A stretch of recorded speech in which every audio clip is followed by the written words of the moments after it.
السلام عليكم ورحمة الله وبركاته.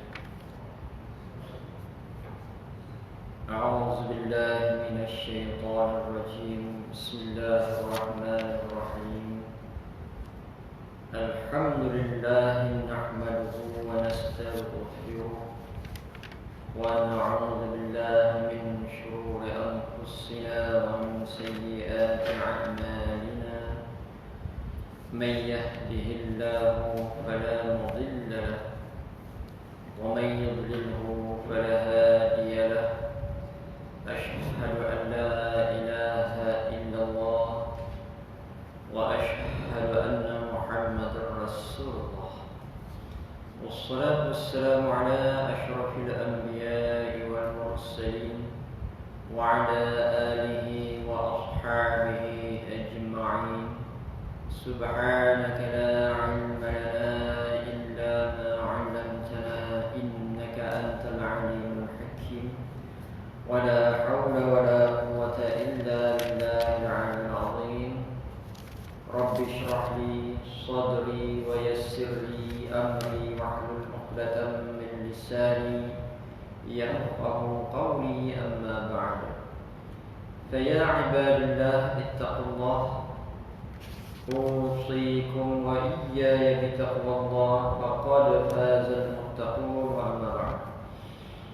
Alhamdulillah, kita rafa'kan setinggi-tinggi pujian kehadrat Allah Subhanahu wa ta'ala, dan kita bersyukur kehadrat Allah Subhanahu wa ta'ala kerana dengan limpah kurnia taufik dan hidayah Allah Subhanahu wa ta'ala dapat kita menyambung kembali kuliah kita menggunakan kitab Penawar Bagi Hati. Kita masih dalam perbincangan bab yang keempat pada menyatakan sabar, yakni sambungan pada qala mu'allif rahimahullah wa nafa'na bi'ulumihi fid darin amin ya rabbal alamin. Surat 78, betul. Ini pada muka surat 78. Ini kita masih dalam perbincangan berkenaan dengan sabar. Yang mana sabar adalah merupakan sifat yang kepujian, di mana kedudukan sabar, kata ulama, dia melebihi daripada kedudukan syukur. Bermakna sabar itu adalah merupakan satu kedudukan yang tinggi di sisi Allah Subhanahu wa ta'ala. Dan berkenaan dengan dalil sabar, sama ada daripada Al-Quran dan Hadis, cukup banyak, yang mana menunjukkan ianya adalah sesuatu yang disuruh, dituntut oleh Allah Subhanahu wa ta'ala kepada hamba-Nya untuk bersifat dengan sifat sabar. Sambungan pada muka surat 78. Dan ketahui olehmu bahawasanya hajat kepada sabar itu melengkapi ia akan segala masa, kerana barang yang mengenai akan manusia itu tiada sunyi ia daripada dua macam. Jadi kata mu'allif musannif, yang mana sabar itu adalah merupakan sesuatu keperluan, sesuatu hajat kepada manusia. Oleh kerana itulah seseorang itu, setiap individu mesti mempelajari tentang sabar dan sifat sabar, dan apakah yang dimaksudkan dengan sabar, yang mana ianya adalah merupakan keperluan kepada setiap manusia, yang mana seseorang itu mesti memiliki sifat sabar, yakni bersabar. Bersabar itu perbuatan, sabar itu sifat dia. Seseorang yang ada sifat sabar, dia akan berbuat dengan perbuatan yang sabar. Jadi maknanya sabar itu mesti melengkapi, yakni menyeluruh, memenuhi dalam hidup. Setiap masa, setiap saat, setiap detik, seseorang itu mesti memiliki sifat sabar. Daripada sifat sabar itulah yang akan membuahkan perbuatan sabar. Satu sifat, yang kedua perbuatan. Jadi seseorang yang ada sifat sabar, dia akan berbuat dengan sabar. Dan kerana sabar mesti dipelajari agar seluruh hidup kita dipenuhi dengan sabar. Kerana barang yang mengenai akan manusia itu tiada sunyi ia daripada dua macam. Yang Allah Subhanahu wa taala rancangkan kepada manusia, manusia akan berhadapan dengan dua keadaan. Semua ni hidup kita adalah merupakan di dalam perancangan Allah melalui qada dan qadar Allah, melalui ilmu Allah Subhanahu wa taala yang Allah rancangkan daripada azali lagi. Yang mana perancangan terhadap kehidupan manusia ni, manusia akan berhadapan dengan dua keadaan. Yang pertama, barang yang setuju dengan keinginannya. Yang pertama, sesuatu yang berlaku itu sesuai, setuju dengan keinginan manusia itu. Yang kedua, yang menyalahi akan dia. Yang keduanya, manusia tak setuju dengan benda itu. Dua keadaan Allah Ta'ala jadikan dalam hidup manusia ni daripada azali lagi perancangan Allah. Dan kesemua itu ditetapkan oleh Allah Subhanahu wa taala dan dilaksanakan kepada manusia dua keadaan. Yang pertama, keadaan yang pertama, yang keadaan itu memang manusia itu suka. Yang kedua, keadaan yang berlaku kepada dia itu dia tak suka. Dua keadaannya, suka dan tak suka, dua keadaan saja. Adapun yang setuju dengan keinginannya seperti sehat badan dan selamat dan kekayaan dan kemegahan, maka sangatlah hajatnya kepada sabar. Yang pertamanya yang disetujui oleh manusia, yang disukai oleh manusia. Contohnya apa? Iaitu sihat. Semua manusia suka sihat. Sama ada minta sihat ataupun menjaga diri agar sihat, ataupun mencari ubat-ubatan agar sihat, sebab manusia suka sihat. Yang kedua, selamat, di mana tak ada orang yang tidak nak selamat. Kenapa kita memakai tali pinggang keledar? Sebab nak selamat. Kenapa kita pakai topi keledar, helmet? Sebab nak sihat. Kenapa? Sebab nak selamat. Jadi selamat ni adalah merupakan sesuatu yang disukai, yang dihajati oleh manusia. Dan juga begitu juga dengan kekayaan. Kekayaan memang disukai, disetujui oleh setiap manusia. Tak ada orang yang tak nak kaya. Tak ada orang yang berkeinginan dia hidup dia miskin, tak ada. Melainkan dia tak sioman saja. Dan kadang-kadang ada orang yang dia tak sioman sebab miskin. Jadi tak sioman sebab dia miskin, susah sangat. Jadi tak sioman dengan sebab miskin. Sebab apa? Kemiskinan tu memang tak disetujui. Kekayaan tu memang disetujui oleh manusia. Begitu juga dengan kemegahan, disetujui, disukai oleh manusia. Dan contoh-contoh yang lain, cantik, bergaya, kuat, ada harta yang banyak, itu adalah yang disukai, disetujui oleh manusia. Umur panjang itu suka, disetujui oleh manusia. Dan kesemua itu, maka sangatlah hajat kepada sabar. Kesemua ni, apa yang disetujui oleh manusia ni, sangat berhajat kepada sabar. Apa maksudnya? Kerana jika tiada sabar, nescaya melampaui ia dan berlebih-lebihan ia pada bersedap-sedap dan mengikut keinginan, maka jatuh ia ke dalam kebinasaan. Jadi dia kena sabar. Yang dihajati oleh manusia itu, kalau dia perolehi, kalau dia dapat, dia kena sabar. Kenapa?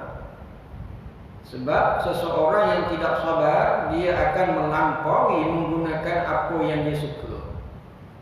Dia dapat kekayaan, dia melampaui menggunakan kekayaan sehingga dia melakukan maksiat kepada Allah.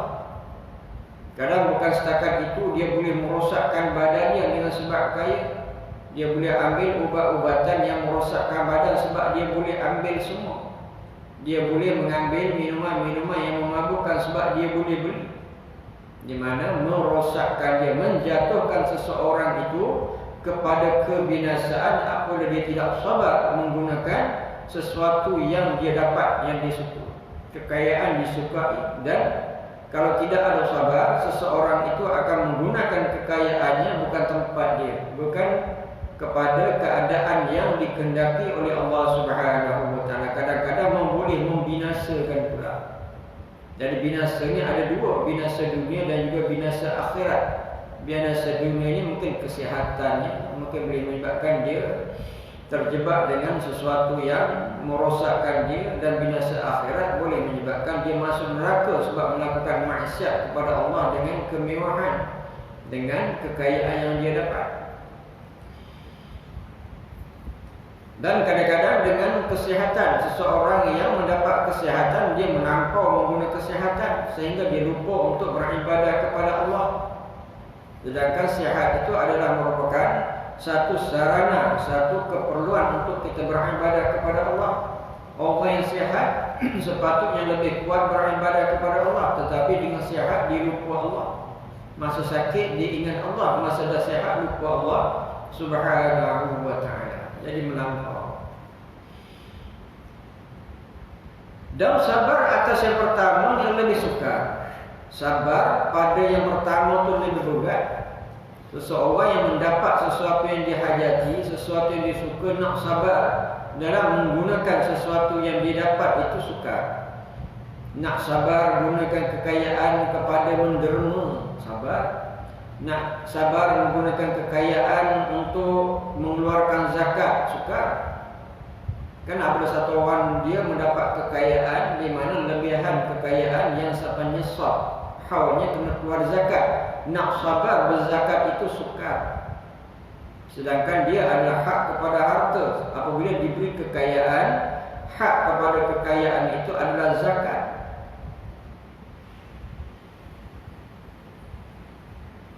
Apabila Allah Subhanahu wa taala beri kesihatan, hak kepada sihat untuk lebih menggiatgandakan beribadah, sebab itu adalah merupakan perjanjian kita dengan Allah, yakni untuk beribadah kepada Allah jadi sukar, benda itu jadi sukar.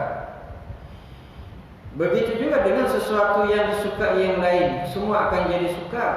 Nak sabar menggunakan sesuatu yang kita dapat, yang kita suka, itu memang sukar untuk sabar. Karena itu berkata sahabat radhiyallahu anhum, disudi itu maksudnya diuji, diuji akan kami dengan percubaan kesusahan, maka sabar oleh kami. Dan diuji kami dengan percubaan kesenangan, maka tiada kami sabar. Kata sahabat radhiyallahu anhum, kata sahabat, yakni kami diuji dengan kesusahan, kami sabar. Itu biasa, kesusahan dengan sabar itu biasa kita faham, sinonim bagi kita, susah, sabar. Tapi kata sahabat, apabila kami diuji dengan kesenangan, sukar, kami nak sabar. Sebelum Islam berkembang, mana sahabat sabar untuk kembangkan Islam. Sebelum Islam berkembang ke serata dunia, di mana para sahabat gigih untuk mengembangkan Islam. Harta benda pun tidak ada, hidup dalam keadaan yang makna susahlah. Dan apabila Islam dah berkembang, ekonomi Islam dah berkembang, masa itu dah jadi sukar apabila diuji dengan senang. Kan masa hayat Rasulullah lebih daripada 70 ekspedisi yang berlaku. Ekspedisi sama ada perang, menghadap, melawan senjata, ataupun secara tidak perang. Maksudnya dalam lebih 70 ekspedisi perang lah, kata ulama. Ada yang mengorbankan nyawa dan ada yang musuh lari. Jadi maknanya sukarlah nak kembangkan Islam, terpaksa guna pedang. Nak pertahankan Islam, terpaksa guna pedang. Dan di waktu itu tidaklah sesenang selepas daripada Islam dah berkembang, dah diterima oleh umat manusia pada zaman Umar Al-Khattab lebih daripada 20 buah negara di bawah kekuasaan Umar. Maknanya dah senang. Ada dapat cukai kepala dan sebagainya, perniagaan pun senang, nak berdagang pun senang, tidak takut kepada musuh, tidak takut kepada penceroboh sebab Islam dah kuat, senang. Maknanya di waktu itu nak sabar apabila dia senang itu sudah jadi sukar. Bermula makna sabar padanya bahawa tiada cenderung ia kepadanya dan mengetahui akan bahawasanya sekalian demikian itu penaruhan pada sisinya. Apa maksud sabar? Makna sabar itu makna tidak cenderung kepada sesuatu yang disukai ataupun tidak terlalu sedih kepada sesuatu yang diuji. Itu maknanya cenderung. Kadang seseorang diuji dengan sesuatu yang tidak menyukakan hati sampai sedih, cenderung kepada kesedihan sampai lupa batas di antara keyakinan kepada Allah. Jadi kukurlah pula kadang-kadang apa diuji dengan kematian anak sampai menangis, mencakar-cakar muka, merobek-robekkan pakaian. Itu haram. Sebab nyawa itu milik Allah, kita semua milik Allah. Sedih bukan tidak boleh sedih, sebab tabiat manusia yang hati lembut dia sedih. Tetapi luar batas daripada kesedihan itu, cenderung sangat, kadang-kadang boleh melupakan kesemua kita ni milik Allah. Itu yang tidak boleh. Dan juga cenderung yang kedua ni cenderung kepada kesenangan, yakni diuji dengan senang, diuji dengan perkara yang disukai oleh jiwa, disukai oleh nafsu, sehingga cenderung lupa kepada tujuan kita dijadikan oleh Allah untuk beribadah. Allah Ta'ala sebut, wa qalilun min ibadiy syakur, sikit daripada kalangan hamba aku bersyukur. Maksudnya bersyukur menggunakan nikmat Allah untuk beribadah kepada sikit. Di waktu Allah Ta'ala uji dengan susah, kadang senang untuk solat berjamaah, untuk membaca Al-Quran, untuk bangun malam, untuk duduk dalam majlis ilmu. Tapi apabila diuji dengan kesenangan, kadang-kadang semakin jauh daripada solat berjamaah. Maknanya Allah Ta'ala kata sikit daripada kalangan hamba dia bersyukur. Syukur bagaimana? Menggunakan nikmat Allah untuk beribadah kepada Allah.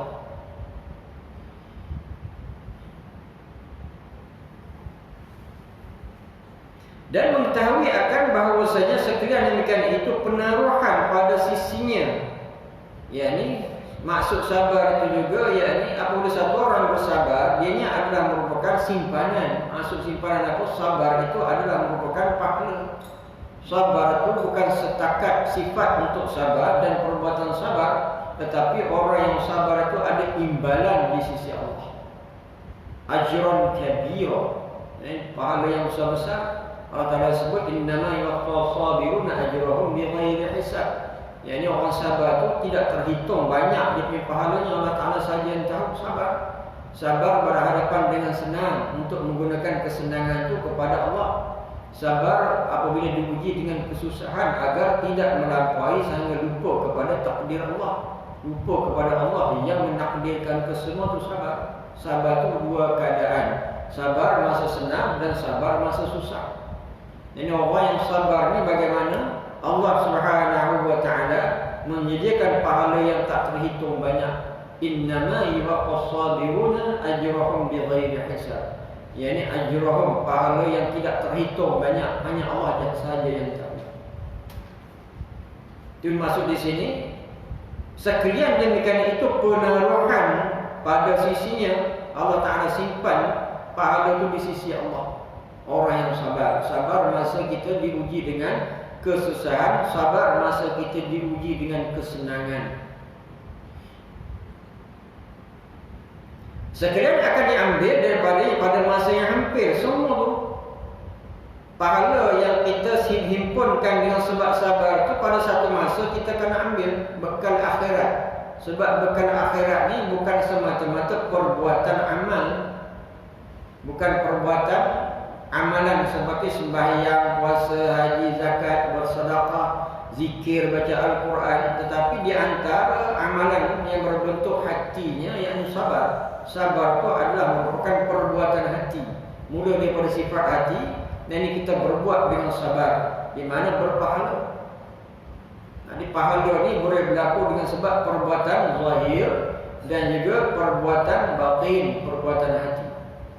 Sembahyang, puasa, haji, zakat, bersedekah, baca Al-Quran, zikir, selawat dan semua itu adalah merupakan perbuatan ataupun ketaatan zahir. Dan ada ketaatan batiniah ni, yakni seperti sabar. Bentuk hati ini adalah pahala yang kedua. Dan itu kadang-kadang tak tergambar besarnya, sehingga Allah Ta'ala tak sebut berapa banyak pahala bagi orang sabar. Yakni pahala yang tak terhitung banyak. Ni kalau orang yang dapat bersabar dalam keadaan dia suksa, dapat bersabar dalam keadaan dia senang, sebab tidak menggunakan kesenangan itu kepada jalan yang melarakan dia, tidak menggunakan kesenangan itu kepada jalan yang menjauhkan diri kepada Allah, di mana pahalanya banyak. Jadi senang kita sebagai orang beriman ni sentiasa Allah Subhanahu Wa Taala senangkan hati kita dengan janji imbalan-imbalan itu. Senang orang beriman dia sentiasa gembira dengan Allah, sebab Allah Ta'ala menjanjikan imbalan-imbalan itu. Setiap apa yang dilakukan oleh orang beriman, memang Allah Ta'ala akan memberi pahala yang banyak, untung. Tapi dengan mafhum hadis, orang yang beriman ni untung sentiasa dia.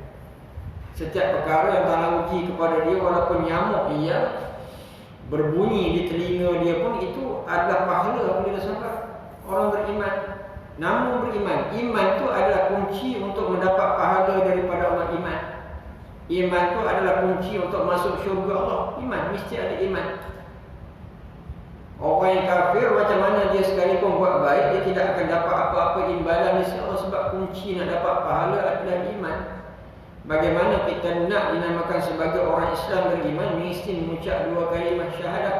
Bagi orang yang lahir dia bukan Islam, kalau dilahir dalam Islam, kata ulama, dah memadailah Islam ibu ayahnya.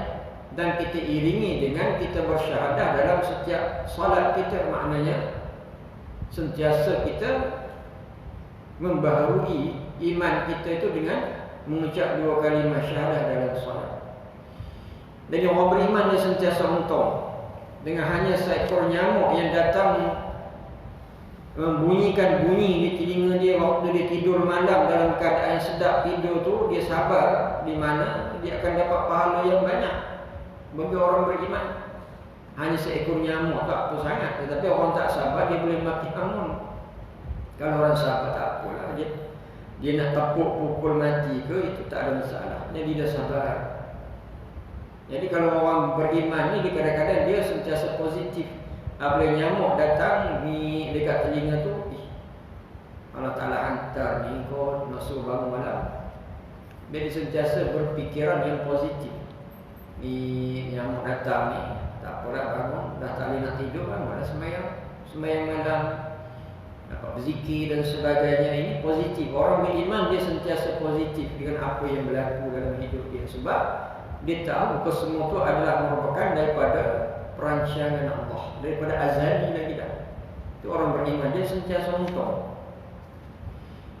Dan orang beriman dia sentiasa digembira, dia sentiasa tenang, sebab dia merasai kesemua itu di dalam apa yang telah rancangkan Allah Subhanahu Wa Taala, rancangkan dengan nikmat Allah. Bagaimana kita ada di surau kita pada malam ini adalah rancangan Allah daripada azali.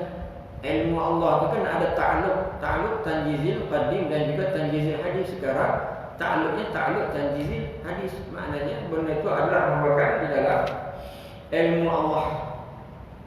Dan juga ilmu Allah itu diiringi dengan iradah dan juga diiringi dengan qudrah Allah Subhanahu Wa Taala. Kita merasai, menjiwai kesemua itu adalah daripada sifat-sifat Allah. Jadi orang beriman dia sentiasa gembira, tenang hati dia. Orang yang tak kenal Allah dia tidak akan tenang. Sedikit kesusahan dia tidak tenang, haru biru hidup. Orang yang beriman dia tenang, sebab apa? Setiap ujian tu dia rugi di dunia pada zahirnya, tetapi hakikatnya tidak rugi, sebab akan menambahkan keimanan kepada Allah dan dia akan mendapat pahala yang banyak di hari akhirat. Ini maksudnya di sini kita ulang, dan mengetahui akan bahawasanya sekalian demikian itu penaruhan pada sisinya. Tahu, orang beriman dia tahu. Apabila diuji dengan sesuatu dia sabar, apabila diuji dengan senang dia sabar, apabila diuji dengan kesusahan dia sabar. Di mana sabar itu adalah merupakan satu daripada perbuatan yang ada imbalan. Allah Ta'ala simpan di sisi Allah Subhanahu Wa Ta'ala. Selagi akan diambil daripadanya pada masa yang hampir, masa yang dekat, akan kita ambil. Itu janji Allah. Setiap orang itu akan ada akaun dia. Dia akan ambil dia punya simpanannya yang Allah Ta'ala simpan di sisi Allah. Masih dekat aja, bukan jauh, bukan lama. Walaupun kita dengar cerita kita akan mati, duduk alam barzakh, bangkit di mahsyar ribuan tahun. Sebenarnya bagi orang beriman semua itu pendek. Ya Allah Ta'ala pendek, singkatkan masa yang dekat. Dia akan merasai apa yang dia perlakukan masa hidup. Maka beriman dekat aja. Orang kafir dia jadi susah. Perjalanan hidup kita ni di dunia ni, inilah masa 24 jam, ada 60 saat, ada 1 minit. Itu hidup dirasai oleh semua orang yang hidup di dunia. Tapi di hari akhirat, walaupun masa itu satu hari menyamai 50,000 tahun dan sebagainya, di mana rasa lama itu dirasai oleh orang kafir, orang beriman dia cepat aja. Di antara kata Nabi SAW, seumpama di antara satu waktu pada satu waktu yang lain saja bagi orang beriman. Sebab lama masa itu adalah kesusahan. Bagi orang beriman, hari akhirat dia dah tak susah. Inilah yang dekat ni kita nak ambil ni. Kita tengok simpanan kita, akaun kita ni, nak tengok berapa banyak. Tapi kalau tak ada apa-apa dekat akaun kita, susah. Sebagai orang beriman, dia ada akaun. Kita ambil contoh akaun, walaupun tidaklah sesama dengan akaun itu, tapi umpama kita nak faham, iman kita itu adalah merupakan umpama sebagai nama akaun kita. Setiap orang ada dia punya akaun dia. Kan di dunia kita ni kita pun ada akaun bank kan. Tapi tak semua orang yang sama akaun dia punya simpanan dia. Ada orang pergi ke bank, dia tengok akaun dia senyum aja kan. Ada orang pergi bank tengok akaun dia masak, gaji tak masuk. Ada orang dia tak kisah dengan gaji sebab akaun dia banyak sebenarnya. Dia tak kisah, mana senyum. Sama tak? Tak sama lah. Begitu juga di hari akhirat besok, ada orang tengok akaun dia senyum sebab pahala banyak. Di antara pahalanya pahala sabar. Ada orang tengok akaun dia, alamak takut ni. Takut di hari akhirat tak sama takut dengan dunia. Takut di hari akhirat boleh menyebabkan takut yang berpanjangan. Tak ada kesudahan takut. Inilah bagi orang beriman kena yakin sungguh. Kata mu'allif, kata musannif di sini, ambil tahu sungguh-sungguh. Itu disebut di sini.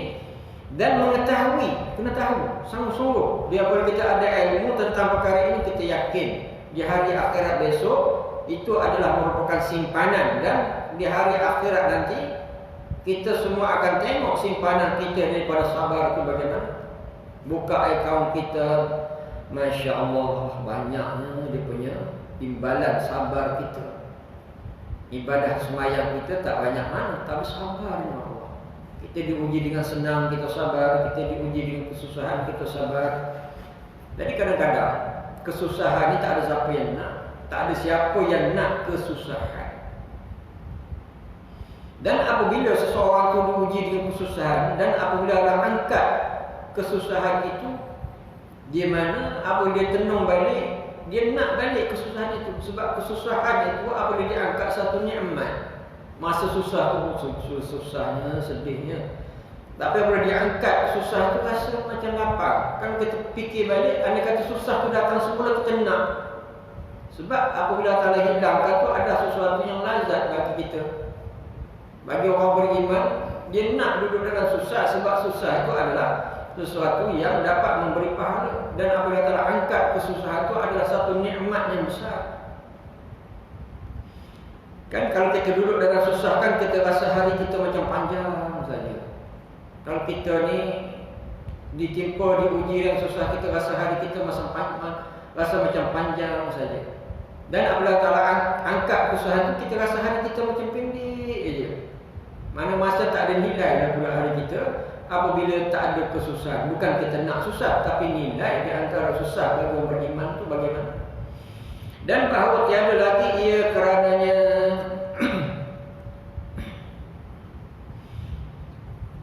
dan bahawa tiada lagi ia kerananya. Mana apabila Allah Ta'ala dah himpunkan kesenangan kita, kesabaran kita sebagai satu tabung, di mana kita akan merasai kesenangan itu. Kesenangan apa? Kesenangan daripada tabung, daripada pahala itu. Dan bahawa tiada lagi ia kerananya, dan bahawa maknanya apabila kita sudah mati, kita tak ada lagi lah kesusahan kita. Ujian daripada untuk kita sabar, apabila kita dah mati, tak ada lagi yang kita nampak adalah kesenangan daripada tabung pahala, daripada sabar itu. Dan bahawa menunaikan ia akan syukurnya. Begitulah seseorang yang apabila dihilangkan, dipahamkan dia dengan sabar, di mana dia akan tunaikan sabar itu dengan syukur. Makna daripada sabar itulah dia akan timbul satu sifat yang lain pula, yang sifat syukur. Jadi syukur dengan sabar ni dia adalah sesuatu yang tidak boleh dipisahkan. Apabila satu orang tu dia sabar, hadapi senang dan susah, di situlah akan munculnya satu syukur. Di mana kita kenangkan balik bagaimana kita sabar dapat pahala yang banyak dengan sebab Allah Ta'ala uji kita, di mana kita akan syukur. Walaupun di dunia ini kita susah, tetapi dengan sebab kita faham itu adalah bekalan akhirat, kita syukur. Allah Ta'ala datangkan ujian. Apabila Allah Ta'ala datangkan kesenangan, kita dapat sabar hadapi kesenangan itu dengan kehendak Allah. Yang ini kita syukur. Sebab apa? Kita tidak menyeleweng daripada apa kehendak Allah, menggunakan nikmat Allah. Jadi kita syukur. Jadi sabar dan syukur itu adalah sesuatu yang memang tidak boleh dipisahkan. Seseorang yang benar sabar, dia akan benar syukurnya. Seseorang yang tidak benar sabar, dia tidak akan benar syukurnya. Adapun yang kedua, iaitu barang yang menyalahi, ia akan hawa nafsu, maka 4 bahagian. Yang kedua berkenaan dengan sabar. Sabar itu dia menyalahi. Masuk menyalahi, yakni bertentangan dengan nafsu. Sabar ni bertentang dengan nafsu. Maka 4 bahagian. Dalam hal ini ada 4 bahagian. Sebab nafsu kita ni memang takkan sabar. Tak boleh nak sabar. Apabila satu orang tu uji dengan kesenangan, nafsu memang dia tidak sabar untuk menggunakan nikmat Allah, walaupun bertentang dengan syariat Allah. Kadang-kadang seorang yang diuji dengan kesusahan, nafsu memang tak suka susah. Nafsu dia suka kesenangan, tapi nafsu tak boleh sabar dengan kesenangan. Nafsu tak suka dengan susah. Nafsu memang tak sabar dengan kesusahan. Jadi kerana itulah sabar ni adalah menyalahi nafsu. Kan nafsu kita ni kita kena perangi dia. Maksud perangi nafsu tu naklah kita tundukkan. Sebab nafsu ammaratun bisu, sentiasa menyuruh kepada kejahatan. Anna nafsa la ammaratun bisu. Yang sesungguhnya bahawasanya nafsu itu dia menyuruh kepada kejahatan. Jadi kita bagaimana? Sabar itu adalah merupakan satu senjata untuk menundukkan nafsu. Sebab dia bersalahan dengan nafsu. Ini ada 4 bahagian. Bahagian yang pertama, mengerjakan ta'at. Ini sabar ini akan mengarahkan pemiliknya untuk mengerjakan ta'at. Dan bermula nafsu liar ia daripada setengahnya dengan sebab malas seperti sembahyang, dan daripada setengah dengan sebab ikir seperti zakat, dan daripada setengahnya dengan sebab keduanya seperti haji dan perang sabil dan sabar atas taat itu setengah daripada pekerjaan yang sukar, dan berhajat orang yang menjaga taat itu kepada sabar pada 3 masa. Yakni sabar peringkat yang pertama, sabar untuk mengerjakan ketaatan.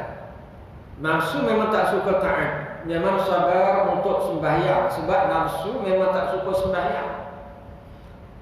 Nafsu liar, kata di sini liar untuk mengerjakan ketaatan kepada Allah. Nafsu memang tak suka untuk sembahyang. Padahal sembahyang itu adalah masa yang pendek saja. Tapi kalau kita nak mengharapkan nafsu untuk mendorong kita sembahyang, memang tidak. Melainkan kesabaran untuk kita sembahyang itu adalah senjata yang dapat memberi kekuatan untuk sembahyang. Orang lain tak sembahyang, Dia sibuk dengan kesana kemari. Kalau orang sedang bekerja, teman-teman yang tak sembahyang sedang gelak ketawa sambil minum, kita nak sembahyang. Nafsu memang tak suka. Sebab nafsu memang suka beramai-ramai begitu. Jadi kita nak sabar nak sembahyang ni. Kalau orang kerja kan, orang kerja bagaimana? Waktu belah-belah petang. Belah petang nak orang pergi minum, kita nak pergi sembahyang, masa rehat tu sikit saja, mungkin diperuntukkan oleh majikan 15 minit, 5 minit, 10 minit kita nak sembahyang, 5 minit lagi kita nak minum. Orang lain tak sembahyang, 15 minit dia bersenda gurau tak sembahyang. Nafsu memang bertentang sangat dengan benda tu. Kita cepat-cepat nak solat, lepas tu cepat-cepat nak pergi minum, perut lapar ni, tapi kita memilih untuk taat kepada Allah. Itu panggil sabar. Dan daripada setengah sebab kikir seperti zakat. Sabar itu adalah senjata untuk seseorang itu berzakat. Sebab senang. Kesenangan apabila Allah uji dengan kesenangan harta, apabila ada lebihan yang sampai kepada had untuk nisab dan juga haul mesti berzakat. Di mana nafsu memang tak suka untuk berzakat, dia dikedekut. Nafsu ada diri sendiri. Nafsu ni ada sifat di antaranya kikir ataupun bakhil.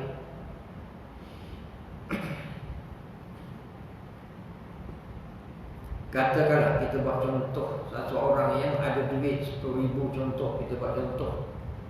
Maknanya kalau dia kena bayar zakat 2,5% contoh, baru 250, tak berapa kedekut lagi zakat. Dia punya nafsu tak kedekut sangat lagi, baru 250. Tapi kalau dia 100,000 kena bayar 2,500, masa tu nafsu dah kedekut dah sikit. Kalau dia ada 1,000,000, 25,000 dia kena keluarkan zakat, masa tu nafsu memang tak nak. Menaikkan orang tu sabar. Di mana sabar bagaimana? Zakat itu adalah merupakan hak bagi harta yang ditetapkan oleh Allah Subhanahu wa ta'ala. Maknanya nafsu itu adalah merupakan bertentang dengan iman, dan kekuatan iman itu adalah daripada sabar, melakukan ketaatan kepada Allah. Dan daripada setengahnya dengan sebab keduanya seperti haji. Begitu juga haji perlu kepada perbelanjaan yang banyak, perlu kepada persediaan yang banyak. Berapa ramai orang yang diberi kemampuan, diberi kekayaan tidak menabung untuk pergi haji. Sebab dia rasa sayang, dia akan takut masanya habis apabila ditunaikan haji. Mungkin 40 hari, 45 hari, habis masa. Sedangkan 45 hari itu kalau dia buat urusan dunia, berapa banyak dia boleh dapat duit. Dan duit nak pergi haji itu kena banyak lah, kena tu, kena ni dan sebagainya. Itu 40 hari lah bagi orang yang biasa-biasa macam kita. 40 hari, 45 hari, 50 hari, kadang 53 hari. Dan dalam keadaan sekarang, orang yang kaya boleh pergi package yang lagi murah, 15 hari pun boleh, 14 hari pun boleh, tak salah apa-apa. Maknanya dia masih boleh tunaikan haji dengan kekayaan dia. Tetapi kadang-kadang nafsu itu menghalang untuk pergi. Kalau pergi tempat lain daripada Mekah menaikan haji, boleh sampai, boleh pergi ke Switzerland, boleh pergi ke England, boleh pergi mana-mana lah dunia ni, beribu-ribu habis duit. Tapi nak pergi haji kadang tak sampai. Kadang-kadang yang nak pergi haji ni banyak orang yang susah. Orang susah dia teringin nak pergi haji. Orang-orang tak berapa senang macam kita ni teringin nak pergi haji, seronok pergi haji, pergi umrah. Kadang diuji oleh kepada orang kaya-kaya ni tak pergi haji, sebab tak nampak yang tu dapat pergi ke tempat lain, negara-negara yang lain. Bukan tak boleh pergi, tapi haji itu adalah merupakan satu kewajipan bagi orang yang mampu. Tapi kadang tak sampai. Dan package sekarang pun boleh pergi dengan kadar yang cepat, 14 hari, 15 hari pun boleh. Tapi kena bayar lebih.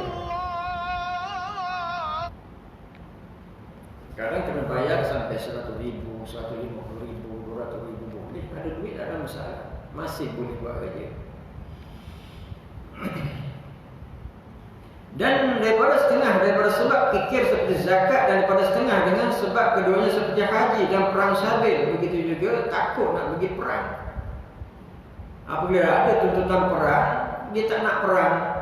Sebab apa? Tak sabar, takut hilang nyawa. Tak sabar, takut hilang pendapatan, tak sabar, takut nak tinggal keluarga dan harta, perang sabil, apa keperluan untuk perang. Dan sabar atas taat itu setengah daripada pekerjaan yang sukar. Memang betul, nak taat ini, nak sabar untuk melakukan ketaatan itu sukar. Nak bangun solat tahajud malam tu kena sabar, nak bangun sukar. Tapi kalau musim bola, orang suka bola, dia tak tidur malam, okey.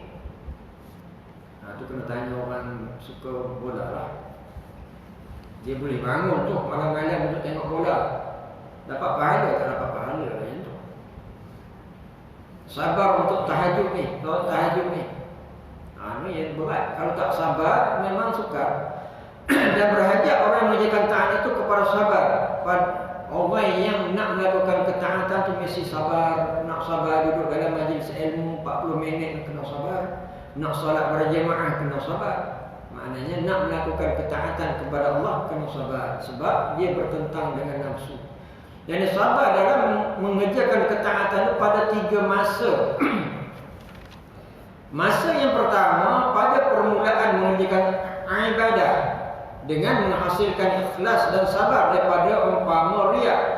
Masa yang kedua pada yang ketiga mengerjakan taat supaya tiada masa ia daripada menunaikan segala fardunya dan sunatnya. Masa yang ketiga kemudian daripada mengerjakannya dan iaitu bahawa sabar ia daripada menyebutnya dan menzahirkannya kerana riak dan sum'ah. Apa maksudnya? Sabar di sini ada 3 masa dia. 3 keadaan dia. Apabila satu orang nak melakukan ketaatan kepada Allah, ada 3 kesabaran yang dia perlu ada. Yang pertama, pada permulaan sabar pada mula-mula nak melakukan ibadah. Apa? Untuk menghasilkan ikhlas. Mula-mula tu, apabila kita nak beribadah, nak ikhlas tu, yang mula-mula nak sabar tu. Sabar nak ikhlas. Dan sabar daripada umpama riak, masa yang kedua. Dan peringkat yang kedua dalam ibadah pula, iaitu riak. Riak tu menunjuk-nunjuk, ra'ah, tunjuk. Yang pertama ikhlas, iaitu lillahi ta'ala. Dan sabar yang kedua dalam tengah beribadah tu, iaitu tidak ada riak, ini tidak menunjuk. Mula-mula tadi ikhlas lah, alhamdulillah ikhlas. Duduk seorang-seorang mengaji Quran kan, seorang yang masjid mengaji Quran ikhlas mula. Datang seorang dua orang ikhlas lagi. Lepas tu dah dengar ramai, kita pun nak tunjuk dah pula sebab kita ni pernah juara taranum. Boleh berlaku. Masa tu pula dia tarik dia punya nadanya, jadi tidak riak. Maknanya sabar yang pertama tu ikhlas. Mula mengaji Quran ikhlas. Sebab contoh lah, bukan nak buat contoh, senang nak faham apa maksud 3 masa tu. Mula-mula yang pertama ngaji Quran ikhlas lah seorang-seorang. Datang orang ke masjid 2 orang 3 orang, okey lagi.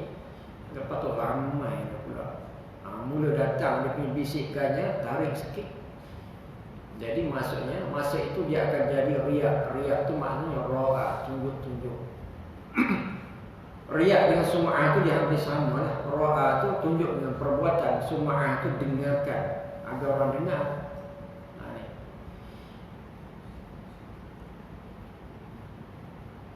Riak masa yang kedua pada ketika mengerjakan taat supaya tiada malas dia daripada mengerjakan segala fardunya dan sunatnya. Malas yang ketiga kemudian daripada mengerjakannya, dan dia sabar ia daripada menyebutnya dan menzahirkan kerana riak dan sum'ah. Yang ketiga tu yang sabar untuk berkekalan dalam ibadah tu. Sabar apabila kita dah lepasi kita ni ikhlas, kita dah lepasi kita ni tidak menunjuk-nunjuk dalam ibadah. Yang sabar yang ketiganya istiqamah, nak melakukan terus tu. Dan berkekalan dalam perbuatan juga, dan juga berkekalan daripada tidak melakukan riak dan sum'ah. Istiqamah, fastaqim. Nah, ini adalah istiqamah. Ini adalah merupakan 3 keadaan yang kita jaga. Yang mula-mula dengan ikhlas. Yang kedua, apabila kita beribadah tu, yakni tidak ada riak. Apabila yang dua ni tidak ada, kekalkan dengan istiqamah kita beribadah tu. kekalkan sungguh-sungguh, dan kekal dengan ibadah perbuatan, dan kekalkan daripada perbuatan riya dan sum'ah. Barulah ibadah kita ni akan diterima oleh Allah Subhanahu wa taala. Bahagian yang kedua, meninggalkan segala maksiat, dan sesungguhnya telah bersabda Rasulullah sallallahu alaihi wasallam, al-mujahidu man jahada nafsahu. Bermula yang berperang itu mereka yang memerangi ia akan nafsunya, dan sabar daripada maksiat itu lebih sukar daripada sabar atas mengerjakan taat. Istimewa maksiat yang sudah diadatkan, dibiasakan, kerana bertolong-tolongan padanya tentera hawa nafsu dan tentera adat, maka jika berhimpun kepada keduanya oleh mudah mengerjakannya, nescaya tiada sabar daripadanya melainkan as-siddiq. Artinya orang yang banyak benar bermula yang demikian itu seperti mengupat dan berdusta dan berhajat pada menolak akan demikian itu kepada sabar yang bersangatan. Apa maksud? Sabar yang pertama tadi sabar untuk membuat ketaatan. Sabar yang kedua ni sabar untuk meninggalkan maksiat kepada Allah.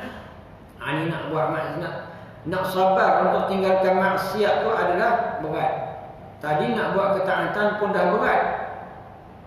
Yang kedua ni sabar untuk meninggalkan maksiat. Lebih-lebih lagi maksiat tu sudah beradat, sudah berbekas, sudah biasa buat. Contoh orang yang suka berjudi, orang suka main nama ekor, aduh nak buat nak tinggal tu. Sebab dia dah berbekas, jadi adat bagi dia. Kalau dapat gaji dia, mesti dia ada peruntukan untuk judi. Contoh, buat contoh. Sebab sekarang kan judi bukan satu bentuk, tapi berbagai-bagai bentuk.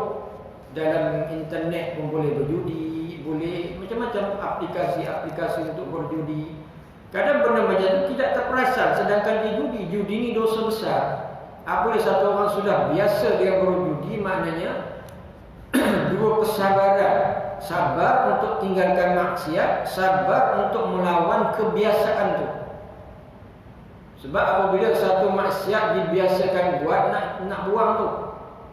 Maksiat satu perkara, nak tinggalkan maksiat satu perkara, nak sabar tinggal. Tapi kalau sudah jadi kebiasaan, kebiasaan itulah yang mengikat akan perbuatan itu untuk berkekal. Itu berat.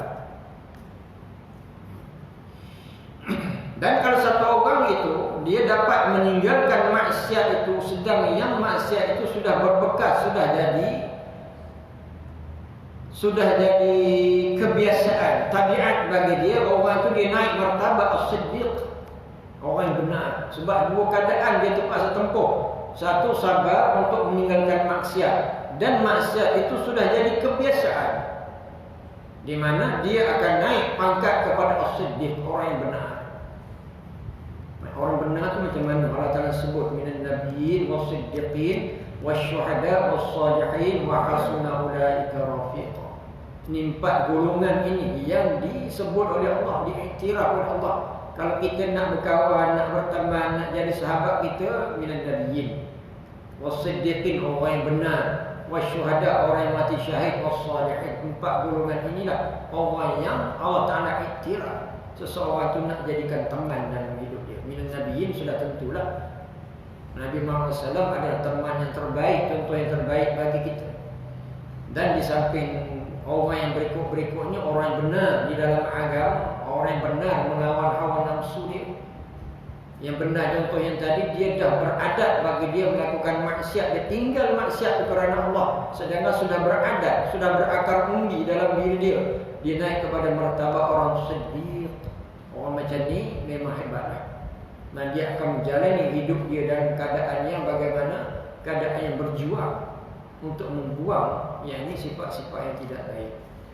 Ini golongan yang melawan hawa nafsu. Mana orang yang meninggalkan maksiat itu, nak tinggalkan maksiat kena sabar. Kalau dia mampu meninggalkan maksiat yang sudah berbekas, sudah berakar undi dalam diri dia, orang itu naik martabat siddiq, as-siddiq, orang benar. Contohnya yang benar tu, yang membenarkan tu Abu Bakar As-Siddiq, termasuk dalam kumpulan yang benar. Kenapa Abu Bakar As-Siddiq yang membenarkan? Dia sentiasa membenarkan apa yang Nabi buat. Kita habiskan sikit. Yang ketiga, bahagian yang ketiga, sabar bahagian ketiganya bagaimana? Bahagian ketiga, barang yang tiada bersangkut paut dengan ikhtiar hamba. Yang ketiga ni tak sangkut paut dengan usaha hamba. Yang pertama, yang kedua tu bersangkut paut dengan ikhtiar. Nak melakukan ketaatan bersangkut paut dengan usaha ikhtiar hamba. Sababiyah dia. Yang kedua ni bersangkut dengan meninggalkan maksiat, ada sangkut paut dengan ikhtiar hamba, dipanggil sababiyah juga. Yang ni dia tidak bersangkut paut dengan ikhtiar hamba.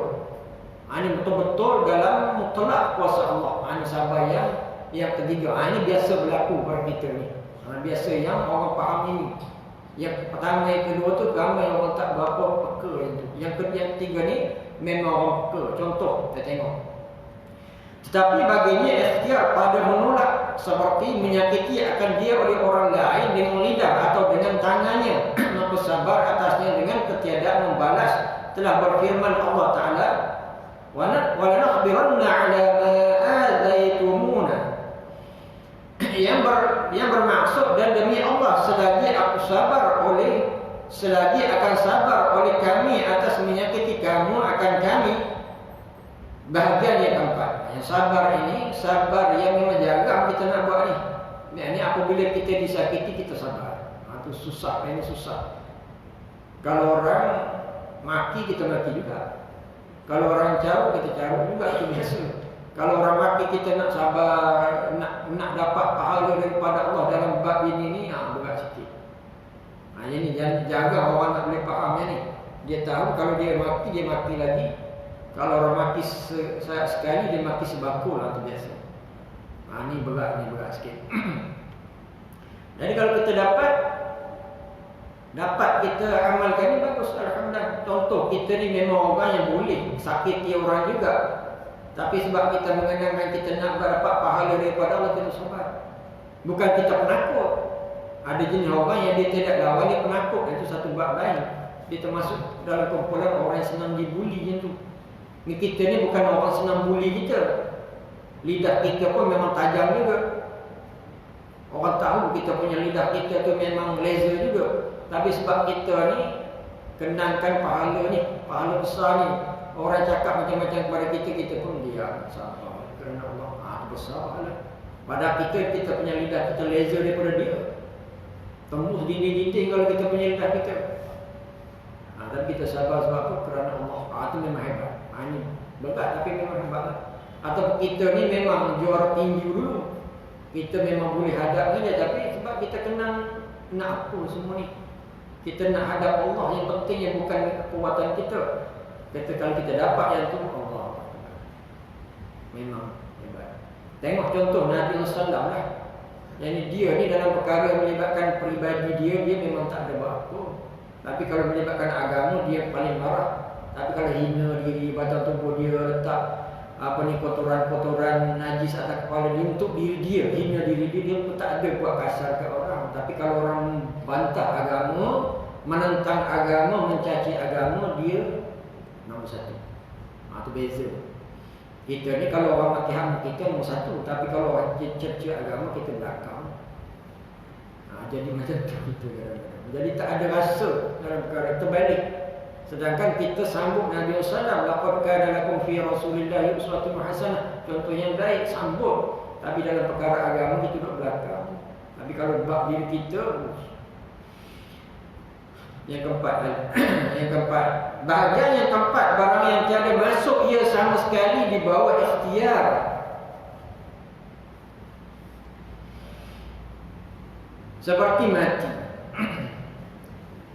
Seperti mati kekasih dan binasa harta dan segala bala, maka sabar atasnya setinggi-tinggi segala pangkat. Bermula Ibn Abbas radhiyallahu anhu sabar dalam Al-Quran. Maknanya yang keempat ini biasalah. Benda ni memang kita tak boleh nak luar daripada ikhtiar kita sangat-sangat. Contohnya kematian orang kita sayang keluar daripada ikhtiar. Ini kita kena sabar. Ini biasa. Maknanya benda ni orang awam faham. Sabar sebab apa disakiti, apa sabar sebab apa kita diuji dengan kesakitan, kematian. Ini biasa orang awam faham. Jadi bab ini memang kena sabar. Orang yang kita sayang meninggal, kita kena sabar. Binasa harta kita, kita kena sabar. Dan segala bala maka sabar atasnya. Setinggi-tinggi segala pangkat. Sabar ini tinggi-tinggi pangkat. Ini biasa. Sebab apa dalam kes ini kadang-kadang boleh menyebabkan seseorang tu hilang iman dia kalau dia tidak faham tentang qada dan qadar Allah. Dia tidak faham kesemua itu milik Allah, harta milik Allah, nyawa milik Allah. Kan Allah Ta'ala Rabb, rububiyah termasuk yang menguasai, yang menghidup, yang mematikan, yang memberi manfaat, memberi mudarat. Itu Rabb. Apa kita panggil rububiyah itulah. Jadi kita faham Allah Ta'ala ni ada sifat Rabb dia. Dan apabila kita faham itu, apabila kita ni terkenakan sesuatu bala daripada Allah, maknanya daripada Allah. Kita redha. Apabila kita redha dan kita sabar, pahala yang banyak. Berkata Ibn Abbas radhiyallahu anhuma, sabar dalam Quran atas 3 pangkat. Sabar atas menunaikan segala fardu dan baginya 300 pangkat.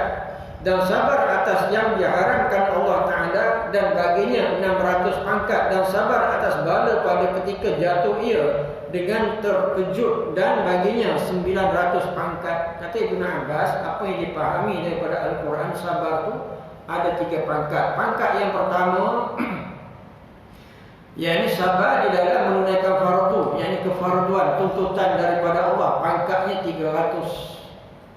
Sabar yang keduanya, yakni sabar untuk meninggalkan yang diharamkan oleh Allah. Sabar dalam pangkat ini, kedudukannya, pemberian daripada Allahnya 600 pangkat. Dan sabar yang kedua apabila dikena bala, kena ujian dengan terkejut dan sebagainya lah, di mana ianya adalah 900 pangkat.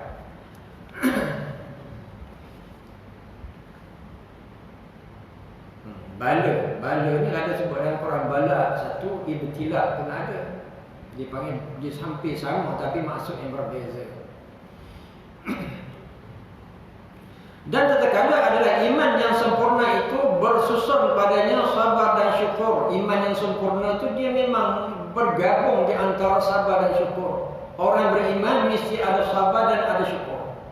Tidak boleh hilang satu daripadanya. Orang beriman mesti ada 2 sifat ini dalam diri dia, sabar dan syukur. Maka menyebut hamba kemudian dia bersabar itu akan syukur. Kata mu'allif musannif, selepas dia bersabar ini dia akan sebutkan ataupun bincangkan berkenaan dengan sifat syukur pula. Sabda Nabi sallallahu alaihi wasallam, al-imanu nisfun fi sabr wa nisfun fi syukr. Artinya bermula iman itu dua nis 1/2. Ini 2 nis pun maknanya 1/2. Maka 1 nis sabar dan 1 nis pada syukur. Jadi iman tu ada dua bahagian. Mana iman tu 1, tapi dibahagikan kepada 2. Satu bahagian, 1/2-nya adalah sabar dan 1/2-nya adalah syukur. Kan 1/2 kita campur 1/2 akan jadi 1. Kan? Betul. 1/2 campur 1/2, matematik simple kan? Kerana iman yang sempurna itu membenarkan dengan hati dan perkataan dengan lidah dan perbuatan dengan anggota. Iman itu bagaimana? Iman itu terbina daripada 3. Jadi iman sempurna itu membenarkan dengan hati dan perkataan dengan lidah dan perbuatan dengan anggota. Ini iman itu, apa maksud iman? Iman itu terbina daripada 3. Mula daripada yang satulah makna dengan lidah, iqrar bil lisan. Maknanya apa ni iqrar tu? Apa iqrar? Bahasa Melayu kita iqrar tu dia. Betul lafaz iqrar ni boleh juga ada satu perkataan saya lupa. Iqrar tu bahasa Arab, iqrar. Allahumma salli alaihi wasallam. Iqrar bil lisan wa tasdiq bil jinan. Tasdiq tu mana? Benarkan dengan hati. Aku janji. Ni maksudnya iqrar tu umpama aku janji. Maknanya kita takfirkan. Iqrar bil lisan, tasdiq bil jinan wa amal bil jawarih. Iman tu 3. Yang pertama tasdiq, apa ni, takrir. Iqrar bil lisan, sebut dengan lidah kita lah. Iqrar tu sebut Lepas tu tasdiq bil jinan, benarkan dalam hati. Dan amalun bil jawarih, yakni buat dengan perbuatan. Apabila satu orang tu dia mengatakan dia beriman, maknanya dia melalui kesemua rukun-rukun iman tu, dia mesti benarkan rukun iman tu dalam hati. Dan di antaranya mentauhidkan Allah, itu yang pertama lah. Yakni rukun iman pertama, percaya Allah Subhanahu Wa Taala itu Tuhan yang esa, yang memiliki segala kesempurnaan, yang wajib untuk kita sembah. Itu yang pertama dalam rukun iman tu, benar apa ni? Iqrar bil lisan. Rukun iman tu kita ikrarkan dia. Yang keduanya tasdiq bil jinan, benarkan dalam hati. Maknanya kita percaya dalam hati, yakin dalam hati. Dan tak memadai setakat itu, mesti kita amalun bil jawarih ataupun amalun bil arkan. Naklah kita buat dengan perbuatan. Jadi kalau satu orang tu dia tertutup aurat, dia kata saya beriman. Mungkin dia beriman dalam hati dia, tapi tak sempurna iman. Sebab satu daripada sifat bagi iman itu tak ada. Yang ini dia tidak beriman dengan perbuatan dia. Mungkin dia beriman kepada Allah. Kita tak nafikan benda yang ada dalam hati orang. Dia kata saya beriman, tapi kenapa tak tutup aurat? Saya beriman. Jadi iman itu tak sempurna. Kita tak mengkafirkan orang, tak sempurna. Sebab iman itu mesti dengan lidah dia, iman itu mesti dengan hati dia, iman itu mesti dengan perbuatan. Kenapa tak sembahyang? Saya beriman tapi saya tak sembahyang, saya malas. Maknanya tak sempurna iman. Kita tak kata kafir. Yang boleh orang tu jatuh kafir, dia kata sembahyang tak wajib, orang tu boleh jadi kafir lah. Sebab dia yang ini menafikan hukum sembahyang tu wajib. Itu kita nak faham. Pertama, mengerjakan yang disuruh daripadanya, maka iaitu hakikat syukur. Melakukan apa yang disuruh oleh Allah itu adalah merupakan hakikat kepada syukur itu. Menzahirkan dengan perbuatan, itulah hakikat daripada syukur. Kedua, meninggalkan yang dilarang daripadanya, maka itu hakikat sabar daripada maksiat. Wallahu a'lam. Maksud apa di sini? Hakikat sabar itu melaksanakan apa yang disuruh oleh Allah dan juga meninggalkan apa yang dilarang oleh Allah, itu adalah hakikat bagi sabar. Dua-dua ni adalah ciri sifat orang yang beriman kepada Allah, yakni sabar dan syukur. Allahu a'lam bissawab. A'udzubillahi minasyaitonir rajim. Bismillahirrahmanirrahim. Alhamdulillahirabbil alamin. Allahumma arinal haqqa haqqan warzuqna ittiba'ahu wa arinal batila batilan warzuqna ijtinabah. Allahumma fa'alna bima 'allamtana waj'alna min 'ibadikas shalihin. Wassallallahu ala sayyidina Muhammad wa ala alihi wa sahbihi wa sallam. Alhamdulillahirabbil alamin. Aqulu qawli hadza wa astaghfirullahal azim li wa lakum wa lisa'iril muslimin wal muslimat fastaghfiruhu innahu huwal ghafurur rahim.